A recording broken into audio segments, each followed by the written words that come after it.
ಓಂ ಶ್ರೀ ಗುರುಭ್ಯೋ ನಮಃ. ಜೈ ಶ್ರೀರಾಮ್, ಜೈ ಜೈ ಶ್ರೀರಾಮ್. ನಮಸ್ಕಾರ ಸ್ನೇಹಿತರೆ, ಆಲ್ರೌಂಡ್ ಕ್ಲಾಕ್ ಕನ್ನಡ ಚಾನಲ್ಗೆ ಸ್ವಾಗತ ಸುಸ್ವಾಗತ. ಇವತ್ತಿನ ವಿಡಿಯೋದಲ್ಲಿ ಹನುಮಾನ್ ಚಾಲೀಸ. 90ರಷ್ಟು ಜನರು ಹನುಮಾನ್ ಚಾಲೀಸ ಪಠಿಸುವಾಗ ಈ ತಪ್ಪನ್ನು ಮಾಡುತ್ತಾರೆ. ಹನುಮಾನ್ ಚಾಲೀಸವನ್ನು ಪಠಿಸುವುದರಿಂದ ಮನಸ್ಸು ಶಾಂತವಾಗಿರುತ್ತದೆ, ಆತ್ಮಸ್ಥೈರ್ಯ ಹೆಚ್ಚುತ್ತದೆ ಮತ್ತು ಹನುಮಂತನ ಆಶೀರ್ವಾದ ಸಿಗುತ್ತದೆ ಎನ್ನುವ ನಂಬಿಕೆ ಇದೆ. ಆದರೆ 90ರಷ್ಟು ಜನರು ಹನುಮಾನ್ ಚಾಲೀಸವನ್ನು ತಪ್ಪಾಗಿ ಪಠಿಸುವ ಮೂಲಕ ಅದರ ಪ್ರಯೋಜನವನ್ನು ಕಳೆದುಕೊಳ್ಳುತ್ತಾರೆ. ಹನುಮಾನ್ ಚಾಲೀಸ ಪಠಿಸುವಾಗ 90ರಷ್ಟು ಜನರು ಮಾಡುವ ತಪ್ಪುಗಳು ಯಾವುದು ಅಂತ ನೋಡೋಣ ಬನ್ನಿ. ಹೊಸದಾಗಿ ನಮ್ಮ ಚಾನಲ್ ನೋಡ್ತಾ ಇದ್ರೆ ಸಪೋರ್ಟ್ ಮಾಡಿ, ಹಂಗೆ ವಿಡಿಯೋ ಇಷ್ಟ ಆದರೆ ಶೇರ್ ಮಾಡಿ. ಏನಾದರೂ ತಪ್ಪು ಮಾತಾಡಿದರೆ ಕ್ಷಮಿಸಿ ಸ್ನೇಹಿತರೆ.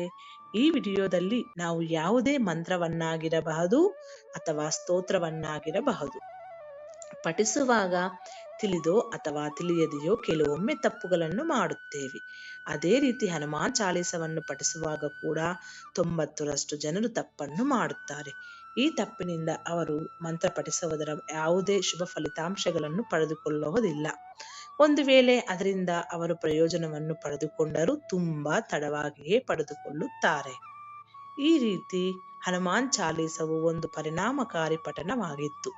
ಇದನ್ನು ಪಠಿಸುವುದರಿಂದ ವ್ಯಕ್ತಿಯು ಶಕ್ತಿಯನ್ನು, ಬುದ್ಧಿವಂತಿಕೆಯನ್ನು, ಜ್ಞಾನವನ್ನು, ಧೈರ್ಯವನ್ನು ಸೇರಿದಂತೆ ಎಲ್ಲಾ ರೀತಿಯ ಪ್ರಯೋಜನಗಳನ್ನು ಪಡೆದುಕೊಳ್ಳಲು ಪ್ರಾರಂಭಿಸುತ್ತಾರೆ.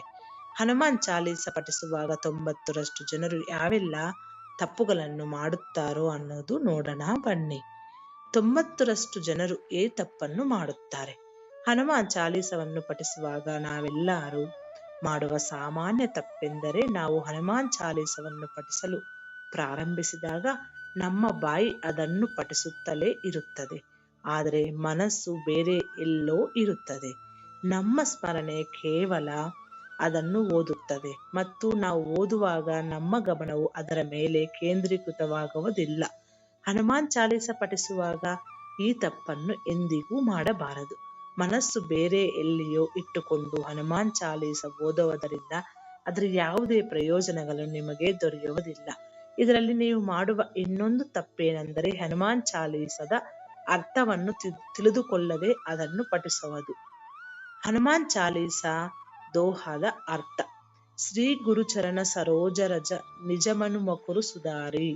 ಅರ್ಥ ಏನಂದ್ರೆ, ನನ್ನ ಮನಸ್ಸಿನ ಕನ್ನಡಿಯನ್ನು ಶ್ರೀ ಗುರುಗಳ ಪಾದದ ಧೂಳಿನಿಂದ ಶುದ್ಧೀಕರಿಸುವ ಮೂಲಕ ನಾನು ಮಹಿಮನ ಮಹಿಮೆಯನ್ನು ಹಾಡಿ ವಿವರಿಸುತ್ತೇನೆ ಎಂಬುದಾಗಿದೆ. ಬರನೌ ರಘುವರ ಬಿಮಲ ಜಸು ಜೋ ದಾಯಕು ಫಲಚಾರಿ.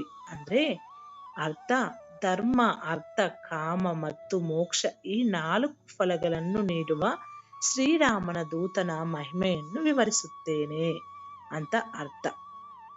ಬುದ್ಧಹೀನ ತನು ಜಾನಕಿ ಸುಮಿರೌ ಪವನ ಕುಮಾರ. ಅಂದ್ರೆ ಅರ್ಥ: ನನ್ನ ಮೂರ್ಖತನವನ್ನು ತಿಳಿದ ನಾನು ಅದನ್ನು ನಾಶ ಮಾಡಿಕೊಳ್ಳಲು ಗಾಳಿಯ ಮಗನಾದ ಶ್ರೀ ಹನುಮಂತನನ್ನು ಸ್ಮರಿಸುತ್ತೇನೆ ಅಂತ ಅರ್ಥ. ಬಲಬುದ್ಧಿ ವಿದ್ಯಾ ದೇಹು ಮೋಹಿ ಹರಹು ಕಲೇಶ ವಿಕಾರ. ಅಂದ್ರೆ ಓಂ ಶ್ರೀ ಹನುಮಾನ್ ನನಗೆ ಶಕ್ತಿ, ಬುದ್ಧಿವಂತಿಕೆ, ಜ್ಞಾನ ಮತ್ತು ಆರೋಗ್ಯಕರ ದೇಹವನ್ನು ನೀಡಿ ನನ್ನ ಎಲ್ಲಾ ದುಃಖಗಳು ಮತ್ತು ಅಸ್ವಸ್ಥಗಳನ್ನು ತೊಡೆದು ಹಾಕು ಅಂತ ಅರ್ಥ. ಚೌಪಾಯಿ: ಜೈ ಹನುಮಾನ್ ಜ್ಞಾನ ಗುಣಸಾಗರ. ಅಂದ್ರೆ ಅರ್ಥ: ಜ್ಞಾನ ಮತ್ತು ಸದ್ಗುಣಗಳ ಸಾಗರನಾದ ಹನುಮಂತನಿಗೆ ನಮಸ್ಕಾರ ಅಂತ ಅರ್ಥ. ಜೈ ಕಪೀಸ ತಿಹುಂ ಲೋಕ ಉಜಾಗರ. ಅಂದ್ರೆ ಅರ್ಥ: 3 ಲೋಕಗಳಾದ ಸ್ವರ್ಗ, ಮರಣ ಮತ್ತು ಪಾತಾಳ ಲೋಕಗಳನ್ನು ಬೆಳಗಿಸುವ ವಾನರ ರಾಜನಾದ ಭಗವಾನ್ ಹನುಮಂತನಿಗೆ ನಮಸ್ಕಾರ ಅಂತ ಅರ್ಥ. ರಾಮದೂತ ಅತುಲಿತ ಬಲಧಾಮ. ಅಂದ್ರೆ ಭಗವಾನ್ ರಾಮನ ಸಂದೇಶವಾಹಕ ಮತ್ತು ಅನುಪಮ ಶಕ್ತಿಯ ವಾಸಸ್ಥಾನ ಭಗವಾನ್ ಹನುಮಂತನಿಗೆ ನಮಸ್ಕಾರ. ಅಂಜನಿ ಪುತ್ರ ಪವನಸುತ ನಾಮ. ಅಂದ್ರೆ ಅರ್ಥ: ತಾಯಿ ಅಂಜನಿಯ ಮಗ ಮತ್ತು ಗಾಳಿಯ ಮಗ ಹನುಮಂತನಿಗೆ ನಮಸ್ಕಾರ. ಇಲ್ಲಿ ಹನುಮಾನ್ ಚಾಲೀಸದ ಕೇವಲ ಒಂದಿಷ್ಟು ಸಾಲಿಗಳ ಕುರಿತು ಹೇಳಲಾಗಿತ್ತು. ಹೀಗೆ ಮುಂದಿನ ದ್ವಿಪದಿಗಳಲ್ಲಿ ಆಂಜನೇಯ ಸ್ವಾಮಿಯ ಜನನ, ಬಾಲ್ಯದ ಹವಾಡ, ಶ್ರೀರಾಮನಲ್ಲಿ ಭಕ್ತಿ, ಸೀತಾ ಹುಡುಕಾಟ, ಲಂಕಾದಹನ, ರಾವಣನ ವಧೆ, ಶ್ರೀರಾಮನಿಗೆ ಸಮರ್ಪಣೆ ಮತ್ತು ಭಕ್ತರನ್ನು ರಕ್ಷಿಸುವ ಶೌರ್ಯವನ್ನು ವಿವರಿಸುತ್ತೇವೆ. ಮುಂದಿನ ವಿಡಿಯೋದಲ್ಲಿ ಸಿಗೋಣ. ಅಲ್ಲಿವರೆಗೂ ಧನ್ಯವಾದಗಳು.